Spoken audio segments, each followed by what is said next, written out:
신념, 암울한 시대의 불행한 아들, 골목대장 녹두. 오늘날 전라북도 고창 땅의 덕정면 중림리에 당촌이라는 마을이 있다. 당촌은 고창 읍내에서 3km 정도 떨어져 있는데 앞으로는 인내가 들판을 가로질러 흐르고 뒤로는 해발 400m가 조금 넘는 화실봉이 길게 자락을 늘어뜨리고 있다. 당촌은 전형적으로 배산 임수에 자리한 우리네 여느 농촌 마을이다. 당촌에는 천한 전씨들이 대대로 살고 있었다. 전봉준이 태어날 무렵 이 마을에는 전씨들이 20여 호 살았다 한다. 전씨들이 작은 집성촌을 이루고 있었던 것이다. 현재 이 마을의 주민들은 입을 모아 마을의 북쪽 끝머리에 전씨들이 만들어 오래 받들어 온 말무덤이 있다고 중언한다.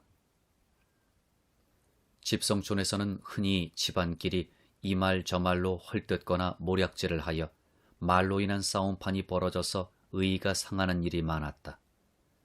이를 예방하는 방법으로 사발 같은 그릇에 말을 주워 담아 묻어두는 풍습이 있었다. 이 마을 사람들은 말무덤을 잘 보존하고 제사를 지내기도 했다. 당촌에 살던 전씨들은 번듯한 양반은 아니지만 그렇다고 상놈도 아니었다. 이들은 몇 대가 지나도록 낮은 벼슬 한 자리 하지 못하는 수가 많았다. 어찌어찌해 공명첩이나 하나 사서 행세하려 드는 정도였다. 재산도 그리 넉넉하지 않았다. 그저 열심히 논밭을 갈아 먹을거리를 겨우 마련하는 수준이었다. 당촌의 사람들도 여느 마을 사람들과 마찬가지로 세민이, 공물이니, 군포니 하는 명목으로 나라에 바치는 것 말고도 온갖 구실에 따라 식량과 재산을 갈취당했다. 그래서 더욱 가난한 처지로 몰락한 탓으로 보릿고개가 되면 굶어서 부황이 들어 누렇게 뜨는 사람들이 많았다. 건너편 마을은 도산리다. 예전에 이 마을에는 80호쯤 살았는데 주로 양반이라 거들먹거리는 안동 김씨와 청풍 김씨들이 많이 살았다. 김씨들은 조상 덕분에 많은 재산을 모아 지주가 되었으며 관가와 결탁해 소작인들을 못살게 굴기도 했다. 도산리의 김씨들은 당촌의 전씨들이 자기들보다 지체가 낮다고 하여 늘 깔보았다. 전씨와 김씨들은 이런저런 이유로 이웃 마을에 살면서도 늘 앙숙으로 지냈다. 모처럼 장터에서 만나도 인사를 제대로 나누지 않았다. 아이들도 이런 분위기를 알아차려 정초에 석전놀이를 벌이면서 이를 악물고 상대에게 생채기를 내려들었다. 이때 나이에 비해 유난히 키가 작으면서도 앞장서 돌을 당차게 날리는 아이가 있었으니 전씨 성을 가진 녹두였다.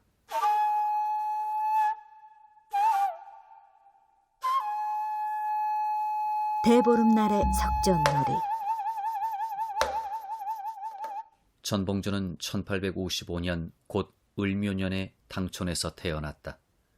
그의 태생지를 둘러싸고 몇 가지 다른 말들이 있으나 많은 연구자들이 당촌을 전봉준이 태어난 곳이라고 믿고 있다.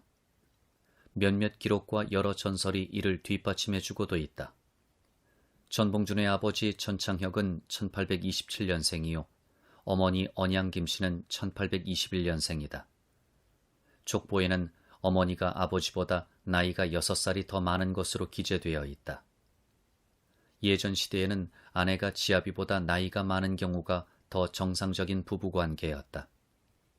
족보의 기록을 믿는다면 전봉준은 아버지의 나이 28세, 어머니의 나이 34세에 태어난 것이다. 그 시절의 관례로는 늦둥이인 셈이다. 전봉준의 형제자매에 대해서는 전하는 이야기가 거의 없다. 아마 외동아들일지도 모른다. 동네 사람들이 전해주는 이야기 한 토막을 들어보자.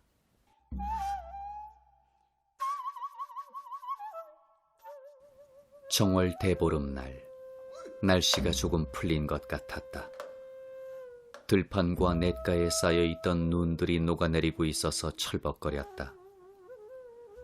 당촌 뒤로 아스라이 보이는 화실봉의 산마루에는 눈이 덜 녹아 잔설이 군데군데 보였다. 해걸음이 되자 동네 아이들이 쥐불놀이를 하려고 몰려나왔다. 10살이 조금 넘은 아이들이 앞장서서 여기저기 논 언덕에 쥐불을 놓았다. 쥐불놀이는 밤이 늦어서야 끝이 났다. 다음 날 오후에도 고만고만한 아이들이 동네 어귀에 서 있는 소나무 아래로 몰려들었다. 30명쯤 되었다. 아이들마다 주머니에 잔돌을 가득 채우고 양손에도 제법 큰 돌을 쥐고 있었다. 건너마을 도산리의 아이들도 같은 모습으로 냇가의 들판으로 몰려나왔다. 그 숫자가 당촌의 아이들보다 훨씬 많았다. 양편 아이들이 일제히 함성을 질렀다. 하늘에는 구름이 잔뜩 끼어 있었고 들판을 가르는 인내의 냇가에 늘어서 있는 버드나무 사이로 잔설과 얼음이 얕게 깔려 있었다. 요란한 함성과 함께 돌격전이 벌어졌다. 아이들은 돌팔매를 연달아 날리면서 상대편을 향해 달려들었다. 한동안 돌팔매질과 돌격전이 이어졌다. 나이에 비해 유난히 키가 작은 아이가 앞장서서 이리 뛰고 저리 뛰었다. 도산리의 아이들은 숫자가 많았는데도 힘이 붙여 먼저 물러났다. 당촌의 아이들은 승리의 함성을 질렀다. 양쪽 마을 아이들은 이마와 머리통이 깨져 피를 흘리기도 하고 다리를 절뚝거리기도 하고 다친 팔을 늘어뜨리기도 하면서 각자 집으로 돌아갔다. 두 마을의 아이들은 종초가 되면 해마다 석전놀이를 벌였다. 연중 행사였던 셈이다. 서로 심하게 다치는 사고가 벌어지지만 치료비를 물어내라거나 관가에 고발하는 일 따위는 없었다. 모두들 그저 정초의 액땜쯤으로 여겼다. 아무튼 녹두는 12살이 되어서도 또래 아이에 비해 유난히 키가 작았다. 그래서 자연스럽게 작다는 뜻으로 녹두라는 별명이 붙었다. 녹두는 키는 작았으나 몸이 다부졌다. 사람들은 그의 모습을 두고 귀공자처럼 피부가 하얗고 눈이 반짝거리고 체구가 단단했으며 주먹이 큼직했고 또 담력이 있어 무슨 일이건 앞장섰다고 말했다. 그런 탓으로 동네 아이들과 어울릴 적에 골목대장이 되었다.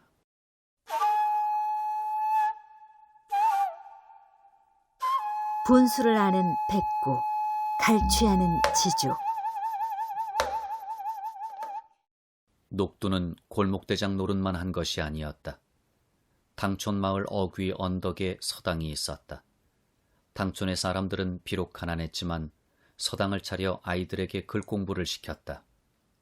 서당 훈장은 전봉준의 아버지 전창혁이 맡았다. 그는 글줄이나 하는 선비여서 마을의 일을 보기도 하고 고부 향교의 장의 노릇을 맡아보기도 했다고 한다. 어찌된 연유인지 전창혁은 가난하기 짝이 없었다. 아마도 조상에게서 물려받은 재산도 없고 글줄이나 하다 보니 농사를 짓기보다 마을에 이런저런 일을 보느라 재산을 모으지도 못했던 것으로 보인다. 그래서 훈장질을 하여 가족의 생계를 이었다. 당시 훈장은 1년 단위로 글을 가르친 대가를 받았다. 가을 추수를 마친 뒤 쌀이나 잡곡 등으로 일정한 분량을 보수로 받았다. 가난한 마을에서는 보수가 넉넉할리 만무했으며 농번기에는 학동들을 서당에 보내기보다 농사일을 시켰다. 녹두는 어릴 적부터 아버지에게서 글을 배웠다. 많은 사람들이 전봉준을 유식한 사람이라고 칭송한 것을 보면 그의 지적 수준이 상당히 높았음을 알 수 있다.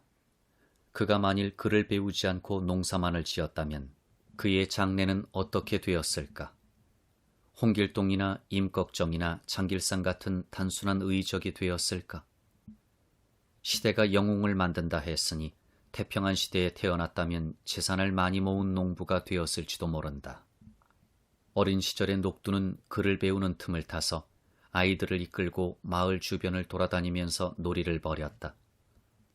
봄이면 화실봉에 올라 진달래를 꺾기도 하고 나무를 해오기도 하고 옆마을인 매산리에 널려있는 고인돌 사이에서 돌팔매질도 하고 놀았다. 녹두는 남달리 호기심이 많았다. 녹두가 13살 무렵 지었다는 한시를 한번 보자. 인내와 그 옆에 펼쳐진 작은 모래밭에는 가을철에 백구들이 자주 날아들었다. 녹두는 서당에서 백구를 바라보다 문득 시상을 떠올렸다. 이 나이쯤 되는 학동들은 중국의 당시를 외우기도 하고 습작으로 시를 짓기도 하는 것이 하나의 과정이었다. 백구시의 첫 구절은 이러하다.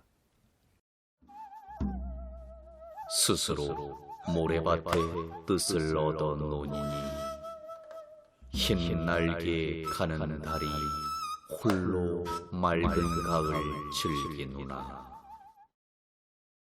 백구의 고고한 기상을 떠올리고 있다. 인간 세상의 번잡함을 애써 털어버리려는 뜻이 담겨 있다. 끝 구절을 보기로 하자. 번거롭게 마시고 쪼나 분수를 알고 있노니 물속에 고기 떼더라 너무 걱정 말아다오. 백구는 욕심을 부리지 않고 적당히 배만 채우니 물고기들이 그리 걱정할 것이 없다는 뜻을 담고 있다. 분수를 지킨다는 말이다. 전봉준이 이 시를 13살에 지은 것이 사실이라면 아주 뛰어난 시제를 지녔다고 말할 수 있을 것이다. 인간들은 이와 달랐다. 제 배를 채우고도 끝없는 욕심을 부려 남의 재산을 갈취하고 국가의 재물을 부정으로 축낸다. 더욱이 기아에 허덕이는 소장 농민을 갈취하는 지주도 많이 있지 않은가. 전봉준의 일화가 아련히 전해지는 이 마을에 오늘날에는 전씨가 한 가구도 살고 있지 않다. 전봉준이 역적으로 몰려 죽고 난 뒤 관군들이 마을을 뒤져 전씨들을 찾아내 죽이고 불을 질러 폐허로 만들었기 때문이다. 살아남은 전씨들은 도망쳐서 성을 바꾸고 살면서도 족보를 감추어 보존했다고 한다. 현재의 당초는 그 뒤에 새로 형성된 동네나 다름없다. 다만 전봉준의 생가를 새로 복원해 전봉준의 흔적을 알려주고 있을 뿐이다. 이 마을 저 마을 떠돌이 생활을 하며 전봉준은 10대 초반의 나이에 살 길을 찾아 헤매는 아버지를 따라 당촌을 떠나서 이 마을 저 마을을 옮겨 다니면서 유랑 생활을 거듭했다. 아마도 당촌에서 살림을 꾸리기가 힘겨웠던 탓일 것이다. 전봉준은 10대 후반의 나이에 한때 가족과 함께 금구 원평 언저리에 있는 항세마을 등지에서 살았다고도 한다. 이곳은 동학농민군 지도자인 김덕명이 살았던 용계동과도 가깝다. 촌수는 알 수 없으나 전봉준의 어머니 언양 김씨와 김덕명은 일가가 된다. 전봉준의 가족이 한때 김덕명의 집에서 더부살이를 했다는 말도 전해진다. 예전에는 본관만 같아도 혈연의식이 끈끈했으니 전봉준 집안이 김덕명의 도움을 받았을 가능성이 많을 것이다. 또 전봉준은 10대 후반 무렵에는 태인의 동곡리에 있는 지금실에서 살았던 것으로 보인다. 동곡리는 현재 정읍군 산회면에 속하나 예전에는 태인현에 속했다. 산회면은 주변에 여러 산들이 뻗어 있어서 구름과 같은 산지가 여기저기 널려 있는 산골이다. 좁은 들녘에 논밭이 군데군데 자락을 펼치고 있다. 따라서 지금실은 농업소득이 보잘것없는 가난한 마을이었다. 동쪽에는 험악한 회문산에 가로막혀 있어서 교통이 매우 불편했다. 주민들은 주로 상두산 줄기에 지금실제를 넘어 원평으로 장을 보러 다녔다. 원평 장터와 지금실은 20리쯤 떨어져 있으니 그리 멀지 않은 거리다. 지금실에는 이 주변의 토호 세력인 도강 김씨들이 집성촌을 이루고 있었다. 바로 김기범이 태어나 살던 곳이다. 김기범은 중간 정도의 자영농 지주의 아들로 태어났다. 따라서 전봉준의 처지보다는 훨씬 여유 있는 집안 출신으로 볼 수 있다. 김기범의 어릴 적 별명은 개똥이었다 한다. 그도 전봉준처럼 키가 작았으나 당찬 기상을 지녔다고 한다. 두 사람은 비슷한 구석이 많았다. 그러니 청년이 된 녹두와 개똥이가 어울려 마을을 휘저으며 놀면서 세상 돌아가는 얘기도 나누었을 것이다. 전봉주는 이렇게 성장하면서 언제쯤 혼인을 했을까? 족보에 따르면 첫 아내는 여산 송씨로 송두옥의 딸이며 1851년생으로 기재되어 있다. 그녀는 전봉준보다 4살이 더 많았다. 예전에는 대개 10대 후반의 나이에 장가를 드는 것이 관례였다. 전봉준 둘째 딸의 나이가 1879년생이다. 그녀가 살아있을 때 밝힌 자신의 출생연도다. 이런 사실로 미루어 보자면 전봉준이 혼인한 시기는 적어도 10대 후반의 나이대인 1874년에서 1875년 무렵으로 추정할 수 있다. 그렇게 되면 송씨는 23세 무렵 혼인했다는 말이니 그 시절의 관례로는 너무 늦은 것 같다. 또 족보에 따르면 송씨는 1877년에 죽었다. 결혼한 지 몇 년이 못 가 죽은 것이다. 전봉준은 고부에 살 때 자주 자녀들의 손을 잡고 아내의 무덤을 찾아 고개를 숙이고 묵도했다고 한다. 동네 사람들이 그 모습을 보고 전봉준의 아내 사랑이 극진했다고 수군거렸다. 송씨의 무덤은 황토제 남쪽 언덕바지에 있었다고 한다. 전봉준이 아내의 무덤을 자주 찾은 것으로 보아 아내를 추모하는 정이 남달랐던 것으로 짐작할 수 있다. 예전 시대에는 흔히 지아비는 아내의 제사를 지낼 적에도 자식들에게 맡기고 멀거니 바라보는 것이 남성의 체면을 세우는 것이라 여겼다. 그가 자녀들을 데리고 가끔 아내의 무덤에 성묘했다 하니 자녀들에게 어머니를 일깨워 주려는 생각이 있었을 것이다. 또 족보에 따르면 전봉준의 둘째 아내는 남평이 씨다. 그녀가 전봉준과 언제 혼인했는지는 확실치 않다. 전봉준은 송씨와 이씨 사이에서 이남이녀의 자녀를 두었다고 한다. 그런데 한국 근대사를 연구했던 일본인 기쿠치 겐조는 이곳에서 후처인 이소사가 오랫동안 외로운 안채를 지키며 전처의 소생과 자기의 소생인 두 아들을 기르고 있었는데 전쟁터에서 갑자기 돌아온 남편을 맞이하는 이소사의 기쁨과 두 아이의 환호는 비유하기 어려운 광경이었다고 기록했다. 자녀들을 데리고 살림을 꾸린 이 씨는 이소사였다 한다.